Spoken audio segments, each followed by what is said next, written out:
Salut mes mecs, c'est avec un grand plaisir que je suis parmi vous encore aujourd'hui. Dans cette vidéo, nous allons parler du critère des choix des composants électroniques. Nous allons prendre le cas d'un condensateur.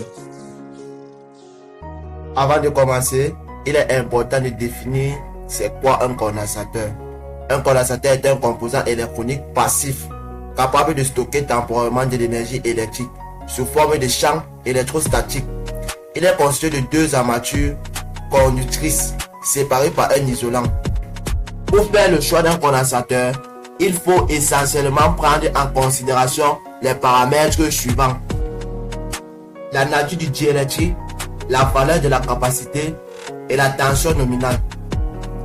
La nature du diélectrique permet de déterminer les caractéristiques d'un condensateur. Nous devons également retenir que nous distinguons deux grandes familles de condensateurs, c'est-à-dire les condensateurs non polarisés tels que les condensateurs à céramique plastique, les condensateurs à verre et les condensateurs à mica.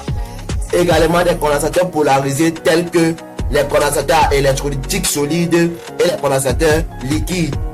Nous pouvons constater que sur ces deux images, nous avons les symboles des condensateurs. Sur l'image 1, nous avons les condensateurs polarisés. Quand nous parlons de condensateurs polarisés, c'est-à-dire il y a la borne positive que voici et il y a la borne négative que voici. Et également, nous avons un condensateur non polarisé qui n'a ni de borne positive ni de borne négative. Ainsi que pour l'image 2, comme vous pouvez le voir, là ce sont les condensateurs non polarisés et ce sont les condensateurs polarisés. Comme vous pouvez le voir sur l'image, nous avons la structure interne d'un condensateur polarisé. Là, c'est l'anode, généralement appelée la borne positive. Et là, c'est la cathode, généralement appelée borne négative. Ils sont séparés par une couche métallique. Comme vous pouvez le voir ici, nous avons là le plus qui est l'anode et nous avons là le moins qui est la cathode.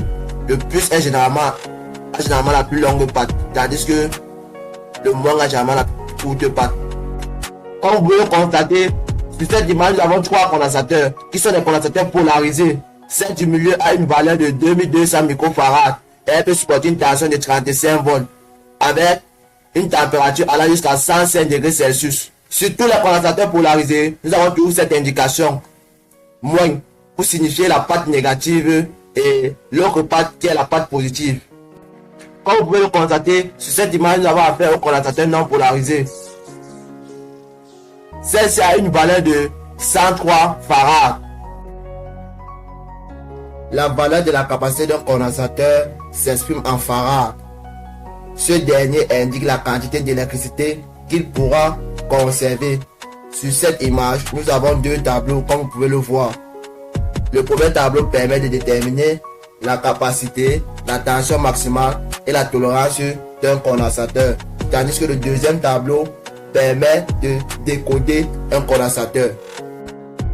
La tension nominale d'un condensateur est la tension maximale qu'il peut supporter en toute sécurité sans risque de dommage ou de panne. Comme vous pouvez le voir sur notre image, nous avons deux sortes de tensions. Nous avons les tensions basses et nous avons les tensions hautes. Les tensions basses vont de 4 à 63 volts, tandis que les tensions hautes vont de 100 à 500 volts. J'ai été ravi de vous expliquer comment faire le critère de choix d'un condensateur. Si vous avez aimé cette vidéo, n'hésitez pas à vous abonner, à activer la cloche de notification. Également en commentaire, vous trouverez le fichier numérique du cours pour ceux qui en veulent. Et sachez une chose mes mecs, que chaque circuit électronique commence par une étincelle de curiosité. C'était Kamwa Jonathan à votre service. Nous nous retrouvons très bientôt pour des prochaines vidéos. Bye bye.